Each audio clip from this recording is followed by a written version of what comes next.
គេមកហើយណាណាគេពួកឯងគិតមើលទៅបបានថ្ងៃមុននេះមេតបខ្លាំងសុនលីបានចេញមកអស់ហើយតែនៅសំនោះម្នាក់មិនទាន់មកតើគឺជានរណាគឺខ្លួនអ៊ីសូមគោរពលោកអបរាជលោកមេតបសុខសប្បាយទេខ្ញុំសុខសប្បាយទេលោកអបរាជខ្ញុំទទួលបញ្ជាពីទីប្រឹក្សានៅទីនេះដើម្បីរងចាំលោកបើខ្ញុំទៅតើលោកគិតយ៉ាងម៉េចលីបៃនឹងខំមីមិនលើកលែងឲ្យលោកទេទោះជាពួកគេលើកលែងឲ្យលោកចៅអ៊ីនិងសុនឈៀនដែលនៅជាងតុងក៏មិនលើកលែងឲ្យលោកដែរ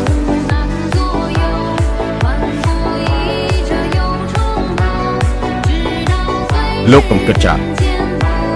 ទៅចុះខ្ញុំមិនអាចទៅទេដាច់គេទៅបាទ